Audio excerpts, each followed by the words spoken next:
If you were buying a small woodland, I'd recommend to anyone doing it. It's quite a sort of entertaining thing because you spend a lot of time out in the wilds, in nature, and looking at things like deer. And if you're sitting up here in the hides, you see a lot of owls and rabbits, and. But woodlands involves a lot of very hard work. Initially weeding them, because you have to spray around to keep the weeds down so that the weeds don't kill the trees. And then in later years you're doing the first thinnings, which are basically not really very commercial because the trees are too small still, but you need to thin them out because otherwise the trees, if they're all cramped up tight together, you have no undergrowth. If you have any bird life, they need lots of cover on the ground so that they can, some of the birds nest on the ground, like the pheasants and the partridge and snipe and woodcock and those sort of things. So you want a diverse environment for, all the different species to flourish, from insects to whatever. If you have a very closed canopy with no sunlight getting down to the ground, you'll just have some pine trees, and the rest of it is ecologically dead. The first thinnings are usually done with chainsaws. When the trees are 40, 50 years old, you get the mechanical harvesters in, and that's about the only time that the woodlands show any form of profit.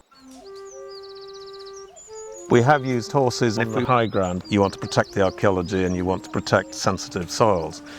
The other reason for using horses would be on very steep slopes where the mechanical forwarder really can't get in, so you'd use horses. In many ways, I'd like to see more grants for using horses. Around here, it's full of bracken and ferns and nettles and everything you could ask for. A big part of woodland management is making paths, just for getting around in here. This is interesting because shows you the difference between bracken and a fern. This is a fern, and as you can see, there's only one stem coming from the ground to the top. It's only one stem, whereas this is a plant of bracken, and you can see that multiple stems come off a main stem. Bracken just takes everything over. It's very invasive, whereas ferns aren't so dominant, and they tend to coexist with other things, so you get a more diverse cover on the ground.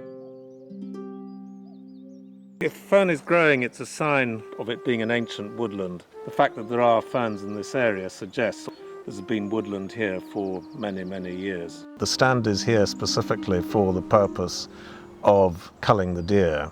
Deer do a lot of damage, and as a result the Forestry Commission is really quite insistent that we, people involved in the management of the woods, make the effort to cull, not exterminate. There's no way we want to exterminate the deer. We just want to cull them to keep the numbers at a reasonable level. Another thing is the sporting, is, in other words, the shooting. A lot of these rural estates, the woodlands would never have been planted if it wasn't for the shooting. So the pheasants and the partridge, well, that is an important part of woodlands because they go towards paying for the woods, because it takes 40, 50 years before the woods become profitable. The woodland that we're in at the moment is more or less a mature plantation that probably will be clear-felled in the next 5-10 years. But sitting up in these high chairs, you need a good purpose, and nature provides that purpose for you. Just seeing the deer, you don't need to kill them. You can sit up here and see them, and you get a very good panoramic view of what's going on around you. You don't need to kill them, but you need to cull them.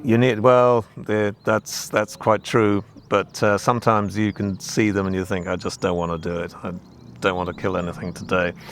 And you can say, it's your lucky day, on you go. But I personally am not that keen on killing things. I prefer to capture them on paper rather than physically, but it is part of the job and you have to be realistic.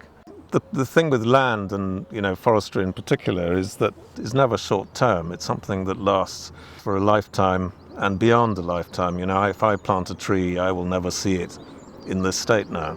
My family has essentially been here for over 100 years now. You feel a very sort of personal connection to these woods, and it's not just a family connection. It's not just 100 years or however many years we've been here. We are part of nature, and I like being I like having that sort of pointed out to me by barn owls and everyone else in the woods here.